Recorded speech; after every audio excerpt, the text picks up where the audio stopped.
Hey everyone, we're in conversation with the one, the only Dr. Maja Korica. She is an associate professor of management and organization at Warwick Business School at obviously the University of Warwick. Maja's research focuses on understanding complex and rarely seen organizational settings, particularly at the top of org hierarchies and where public interest is involved. Maja's on the Thinkers 50 radar. Woohoo!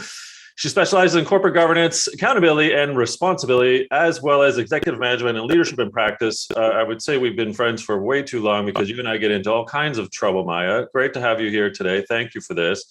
I don't even know where to start with you, but I'm going to throw something at you, if you don't mind, because I think your research and how you also are public about this on places like LinkedIn, Twitter, your research and your papers. Leaders as facilitators.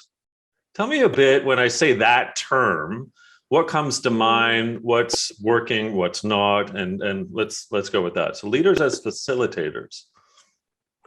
So for me, what I talk a lot about is, and what that resonates with me, and thank you, Dan, for having me, by the way. It's lovely to see you, and we do get into some trouble, but let's keep that off the path. Yeah. But no, I think leaders as facilitators really is part of some of what I've been teaching, but also some research that I've been doing, which is really about a broader shift that I think organizations are experiencing. And the pandemic is just the sort of latest icing on the cake with this, which is really moving toward, what I called the fluid now, but others have talked about VUCA and others. Yeah. And it's really kind of existing in this environment in which the kind of old certainties, including the old certainties regarding what managers or leaders are meant to do, are really crumbling because the world around us is, to borrow from Zygmunt Bauman, is becoming more and more liquid. There's fewer stable institutions. There are more cracks to pepper over. There are more instabilities. Organizational boundaries are more fluid. Contracts are more fluid. Social contracts are more fluid. Certainties are less and less, and so are stabilities. And I think in that space, one of the stabilities that it has cracked but yet lingers on is this notion that leaders are there to kind of proclaim, leaders are there to structure, leaders are there to kind of vision and guide. And I think actually my personal view is I talk about facilitators or crafters. So crafters or environments. I think the role of leaders, particularly today, and particularly when it comes to better work, which is one of the things I'm passionate about, is really about creating environments and crafting environments, which are what my colleague Gianpietro Petrilli would call as a kind of holding environment. So environments that are supportive of better work in a way that is inclusive, in a way that is structurally supportive, in a way that doesn't forget about things like rewards, doesn't forget about things like meaningful structures and enabled work.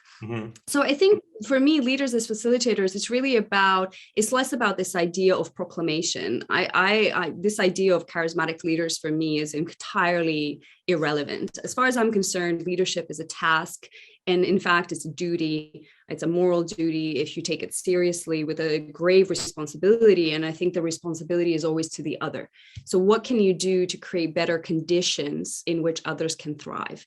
And for me, a successful leader is a person who's dedicated to that and who does that over and above any kind of appearance, any kind of nice chat and talk. Talk is cheap. I think creating those environments is very intricate and much more important. Well, I love you brought up the word duty, because I have often said a leader has a duty of care in order to serve the people in which that together are working together, ultimately for the final result or the goal or what have you. But there's something getting in the way clearly of better work, or maybe there's a few inhibitors or ditches in the field. So what do you see as kind of the top incumbents or impediments, on what's getting in the way of ultimately this better work? Oh God, where do we start? I think. How much time do we have? Right? Yes. Yeah, how much time do we have for these? I mean, there's all sorts of things happening here. I think. So I think the critical one is so I'll talk about two, because I think those two things are rarely discussed. I think the easy conversations are around policies. The easy conversations are around kind of investment assessments, training, things like that. I think those tend to be a distraction. I think actually fundamentally it's two things. I think firstly is the question of who are the leaders themselves and to what extent are they encouraged to be reflective and about their own assumptions, and then open to change that fundamentally basically puts at the center other people rather than their own comfort. So I think leaders are part of a huge stumbling block to change. And I'll give just one example of something that I think is emblematic to this. Jamie Dimon, sometime last year, I know you knew this was coming, right? I mean, it's beautiful. He's a gift that keeps on giving. Working from home doesn't work for people who want to hustle. And so, I mean, it's particularly notable that a person who got to the top by abiding by the rules of a game, which fundamentally center hustle and idealize hustle, is basically telling everybody else that a major mechanism for better workplaces for many. So for instance, I'll just quote one, Sidney Dupre, who might know, who's at Yale School of Management, has massively talked about, working and remote work being a key component of anti-racism, for instance. So the very notion that, for instance, office work works for most people is premised on a very limited idea of an ideal worker, which many senior leaders epitomize themselves. And, they're not very diverse as a result, and there's all sorts of issues there. So I think there's a kind of co-optation and a power-enabled unwillingness to reflect and to change that I think is centering a lot of it. Basically, the story goes, I was successful, I made it, why can't you just work harder like I did? And then you'll get to exactly where you are. So there's a sort of social reproduction mechanism happening as well. And I think secondly, what's standing in the way of better work is actually a shift over the last 30, 40 years, particularly prominent in places like the US and UK, but also prominent in Japan and South Korea and other places, which is the kind of institution of work, and in particular, the institution of hustle, the institution of passion, the institution of dedication, the institution of work as the primary mechanism and site for meaning in life.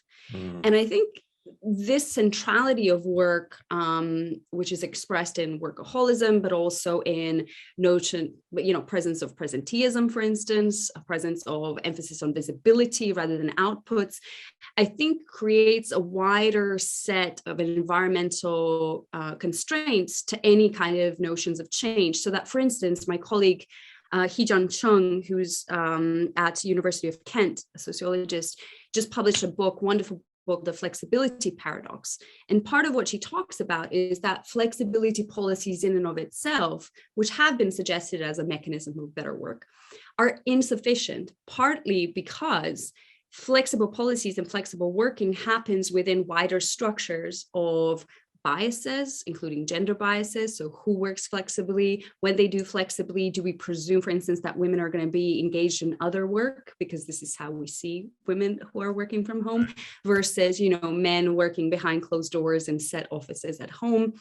And there's also wider presumptions about what it means to be a dedicated worker and who is an ideal worker. So I think, unfortunately, what's standing in the way of better work is senior leaders' individual biases, which are further propagated by wider trends in society and wider biases in society, and which are holding us back. And I think those are holding us back against any rational evidence that we have. And to point, I'll just mention one thing. There's a wonderful example of Best Buy starting in the early 2000s. You may have seen this example, and they instituted ROWE, results only working environment, right? Wonderful success. The basic premise being, look, we'll support you. Again, leaders as crafters, leaders as facilitators, will create those holding environments that are enabling you to just focus on the results. We won't just tell you, go on and figure it out. We'll facilitate, we'll train, and that will lead to productivity. And it did. Yeah. It did. It led to better trust. It led to better productivity. And then, of course, a new CEO came along, who, by the way, is now prominently glorified as a leader, and canceled it. based on no evidence and based solely as a signal to the market that basically, results only working environment was not sending the right signal, which is we're going to shake things up and people are going to come back at work and be visible and be productive. So I think that's what's really standing in the way. And those are huge, huge barriers.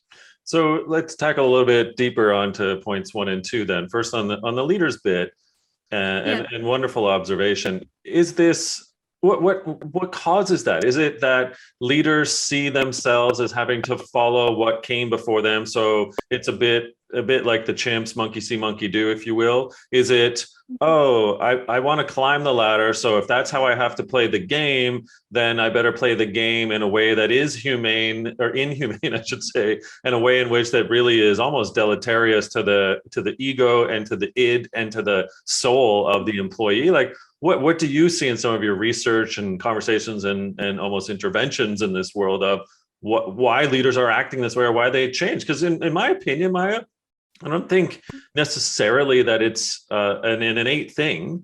I think it's learned. And so if they're learning it, why are they learning it and not doing it in a way that you and I see as a better, more humane way?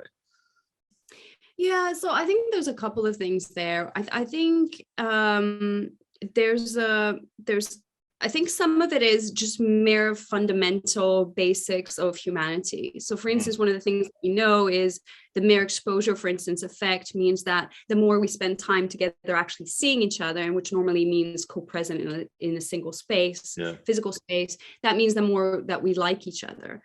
And so the more we're willing to spend time with each other, the more we're willing to kind of engage with each other, see each other more and more positively. And that means that, where, for instance, you're thinking about, who do I make this new opportunity available to? Well, I immediately go to Dan because I've seen him around. He seems like a sharp young man, wonderful stuff. He's dedicated like I am. And so off we go.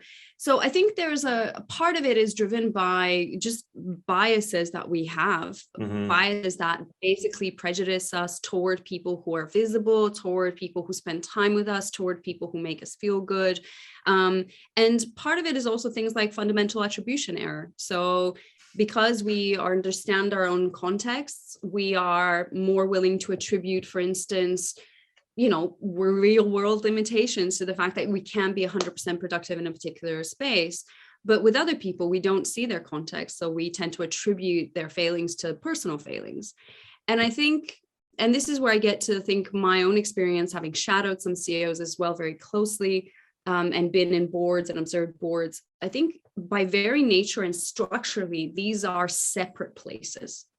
Where CEOs and senior leaders live and where they work are separate places. Yeah. And in fact, sociologically, as you climb, you are more and more and more and more removed, often physically. So C-suite offices, different floors. I mean, in the case of Boeing, a different city, right? They moved to Chicago, the HQ, to be away from the engineers in Seattle.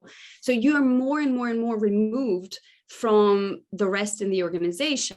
And so structurally, things like the fundamental attribution error kick in, but also you are receiving more and more symbols that you are a special kind of a person, and that you are fundamentally different from these other people who could have hustled like you did, but clearly because of a personal failing, fundamental attribution error, have not. And so the lesson, I think, for many individual leaders becomes, I did very well. I worked very, very hard. I deserve to get where I'm at. And I'm a unique kind of a person who's motivated by these things. And everybody else is shirking, partly because I can't see them, partly because they're simply different than me. And so I think these are, this doesn't have to be sort of an evil CEO kind of a trope at the top who's like being a horrible human being. These are mere sociological facts of existence. Yeah. I think just the way in which senior leaders have increasingly isolated themselves from the rest of their organizations is facilitating this kind of distance and is fundamentally supporting distrust. And I think that distrust is embedded, it's corrosive, and it basically presents the foundation of the working contract between firms and senior leaders for the last 20, 30 years. Sprinkle in a little Dunning-Kruger and you got yourself a hot mess. But what I also noticed is that it segues nicely. Can I even say that in this case?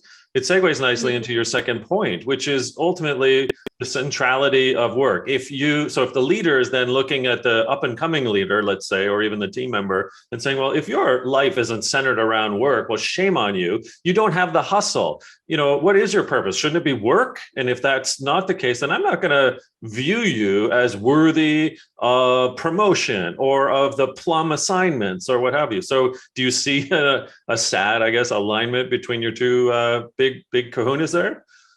Yeah, absolutely. I mean, I just interestingly, I was just talking to my students about this just yesterday. My full-time MBA students at Warwick, we were talking about various institutions in the world of work. And one of those is exactly that. And you've mentioned several, the idea of passion, the idea of hustle, the idea of work.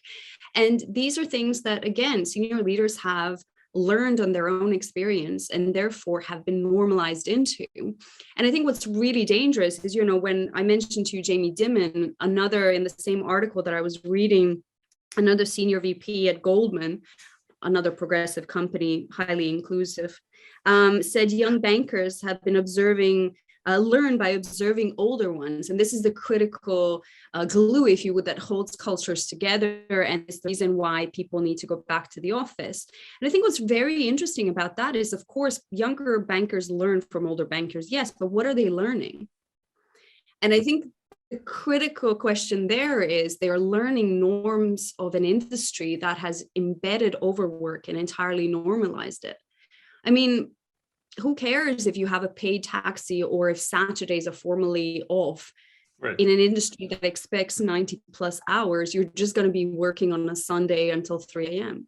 Yeah. So I think these things are, and this is why I say, we have a long track record ever since, unfortunately, the young Bank of America intern died, partly attributed to overwork. I think it was 5-6 years ago now. Ever since then, there's been a lot of conversations in these industries. Law is another one, but there's others which are fundamentally driven by this idea of passion and co-opting passion. There's a wonderful term that a number of social psychologists have termed, which is called passion exploitation. I quite like. But really what they have done is that they've said, we will intervene with these policies and they will somehow help. So, no working on Saturday, no, taxis to get you home. None of it matters. If you're working and 90 hours a week is what you do at work, and 90 hours a week you're getting signals from senior bankers that this is normal, and those same senior bankers don't have really lives outside of work, and you're spending 90 hours at work, therefore your connection with any other part of your identity isn't allowed to bloom because you're simply not seeing anybody else. You're not making time to see your friends. You're not making time to see your parents, have a loved one, take care of anybody. And so this becomes very much a self-reinforcing mechanism, I think, unfortunately. And so you're right. It's part of a wider social reproduction in which people who have learned to overwork are passing on those norms to others. But this is critical. And this is why it's an institution rationalized as this is what good work looks like, or this is what is needed in finance. Now, as somebody pointed out the other day, I think it was Andrew Woodward, is it Woodward? The former economist, columnist. Yeah. He was pointing out that, during the pandemic, finance companies were posting record profits. They were all working from home. And yet, the story goes, we need to learn from each other. We need to collaborate. This is where new ideas spark. So a lot of this is, I think, mythical institution that is not necessarily questioned. And part of the reason why it's not questioned is, there's a lot of young people who want to be successful in a world where there's not that many options anymore for secure and decent employment.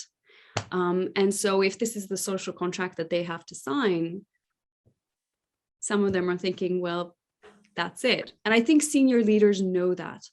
And I think this is where the passion exploitation kicks in, because they can say, there's resistance, but they need to get over it, which is what Jamie Dimon said. Oh, it just irks me to no end, which I was thinking about you and your research, and again, how you are quite vociferous in the, I guess, the delineation between inputs and outputs, and where the focus ought to be for leaders who care, for that duty of care, for leaders as facilitators. So tell us a bit about that, the dichotomy, I guess, between where leaders spend their time in focusing on the output or the outcomes versus the inputs, and what your thoughts are, and maybe how they align, again, back to the two major points you've made.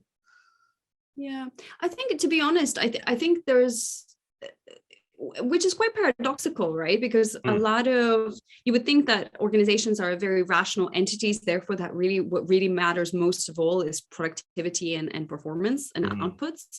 And you have copious amounts of evidence that really, in many ways, organizations are social entities. They're there to make us feel good. They're there to reproduce. They're there to categorize us. They're there to make us distinct in some ways, hierarchically or elsewhere, or in another way. So I think, in terms of leaders as facilitators and what that requires, something that I talk to my students a lot, my exec MBA students a lot in the module that I run on leading and managing change is, I think if you want people to move, you need to give them clear goals. I think you need to, and hopefully those goals are within capability. And that is part of a conversation, therefore. It's not something you just, throw on the wall. And it's a sort of stretch goals that is impossible. So these are negotiated and agreed type of interventions. I think you need to provide an environment that reinforces that. So if you want people to give a lot of discretionary effort for something, you better think about how you're rewarding that rather than necessarily rewarding something else and then continuing to believe that they just do this on top of everything else that they're doing. I think you need to be thinking about, really informal support. Organizations are, as we talked about, increasingly places where most of us spend most of our time and get most of our feedback and most of our validation and most of our identity comes from that. Right. And so I think actually a huge part of the role of leaders, and that's that facilitators bit, is literally the simple work of how you doing? How are you doing? Anything I can do. And I think this is such basic management, but it gets so lost because there's this fetishization of leaders, as I said, as people who are visionary, people who have proclamations, people who have large scale strategies, people who have visions. And actually what we forget, partly because, we focus on those outputs and we don't think about the environments that are going to enable certain outputs, is we forget that an environment that really is necessary is an environment of decent work and respect. And that also includes care. And I know you know about this, but the simple question of checking in every so often, randomly, not on a schedule, with somebody on a basis of psychological safety and trust is so powerful, because sometimes people just need to be told you're doing a good job. Right. That's it. I mean, we're very simple. We're very, very simple beings. So I think to that point of, what leaders should focus more on, I think they should focus on outputs. I think they should focus less on things like presenteeism, less on things like visibility, less on fake demonstrations of passion and dedication. I think this idea that work should, be your life should matter less. If we can achieve our goals, if we can achieve them in spaces that work for our lives, in realization that each one of us has a different intersectionally kind of complex way of being in the world that limits us. If people enable those environments, and if they also show care in a human way, people are capable of amazing things. But I think, again, it's not simply enough to say, I trust you, and, go off and achieve this. You need to support them in doing that structurally and informally. And I think those two things are rarely in combination, because one requires money and the other requires time. Yeah. And also requires the capability to see things from the perspective of people you are supporting. And I don't think that's necessarily something that we teach or encourage leaders to do very well.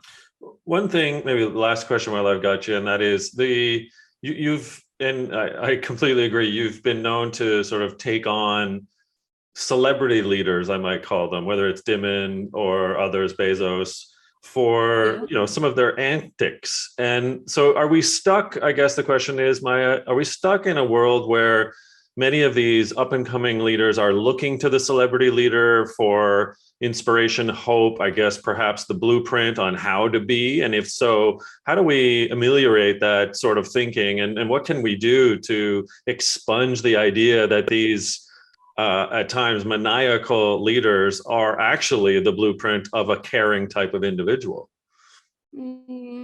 God. So interesting that you asked me that, because interesting that you asked me that, because actually my just this morning I was working on editing just before a submission, a paper that we have, which literally is titled Celebrity Entrepreneurs as Predators. Oh my gosh. Yeah, so you're speaking to the person. No, and I think in that what we try to develop is exactly some of the points that you were developing, which is that the media, particularly the business media, has had a powerful, what the literature calls ideational role in effectively constructing these notions of who entrepreneurs are. And, centralizing really traditional sort of gender-based, also kind of masculine, macho type of aggressive visions of who these men are. And most continue to be men, certainly celebrity entrepreneurs. But also what's really, really interesting is the very label of entrepreneurship gives them a very distinct positive association. And so I think what's happening, and very interestingly, is that there is a wider kind of setting in which basically these individuals who have a very strong, and we develop a typology of various predatory. We define predation as basically benefiting at the expense of another. And these then scale up to, because we get into biology, it gets really complicated, but we're developing various kind of papers off of it. Biologists are super cool, especially those studying lions and hyenas, which is who we talk to. But, look into it. No, it's great. It's coming. But what's really interesting about it is these individuals are basically benefiting on the back of positive social associations, which we have with the word entrepreneur, which partly justify things like aggression, things like poaching, things like things like, so for instance, taking public kind of money and then paying no taxes, things like aggressively using your size to basically shut down smaller competitors, which is what happened, for instance, with Bezos and diapers.com. But all of this gets explained away as basically being a part of what it means to be an entrepreneur, a successful entrepreneur. And of course, because these people have great success, and by the way, their success is not because they're individual geniuses with great ideas, which is how we traditionally positively view entrepreneurs. But what we try to show is that in many ways their actual financial success is based on predatory activity over the years in various ways, towards staff, towards public money, toward ideas, toward founders and others. And the danger there is that one, we begin to equate good ideas as a kind of socially positive association with entrepreneurship, and we continue to use that to justify away all of these problematic actions. And then the secondary effect of that is that other people, my students, younger people, are looking to those tropes and saying, this is not what it means to be an entrepreneur. That category has been filled with highly problematic practices, masked over with this idea of positive association emotively.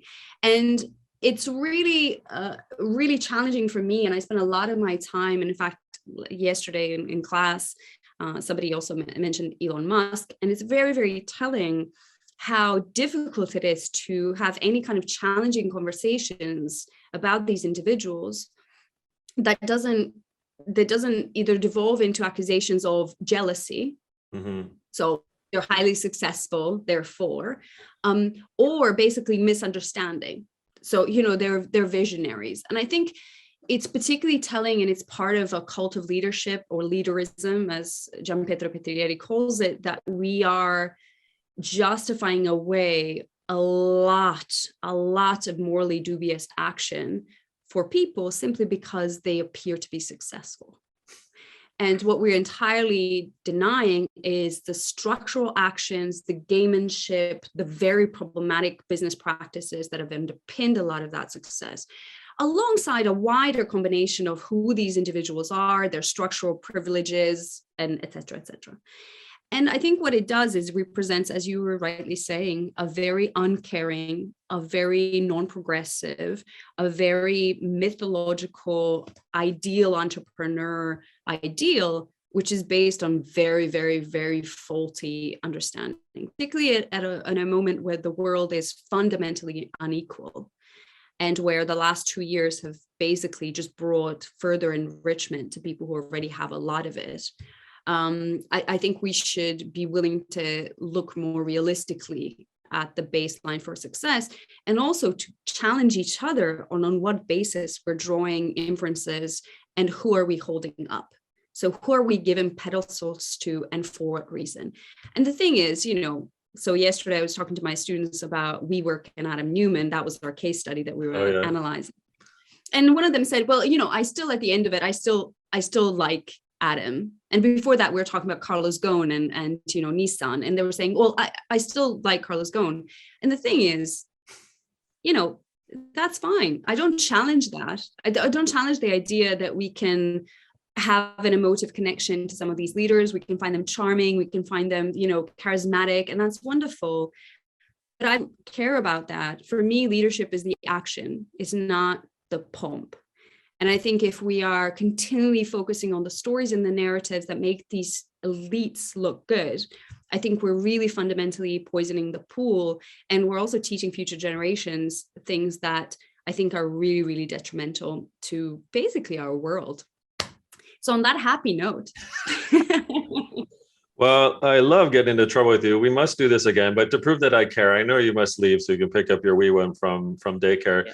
Dr. Maja, where might we find more of you for those that are just getting introduced into your wonderful brain and work? Oh, thank you very much. I think Twitter is probably the best, at a doctor and then Korica. I'm also on LinkedIn. I'm always happy to sort of wax polemical there and get into all sorts of debates, as you know. But yeah, I think, again, wonderful to have these conversations to open up some space for difference and more critical thinking about some of these really important issues. So I really appreciate you giving me this space to share. Well, you're invited anytime. This is wonderful. I love one of your adages, let your life speak. And so with that, we'll call it a day until the next time. Dr. Maja Korica of Warwick Business School. Lovely to have you, Maja, and look forward to the next one. Have a great one. Thank you.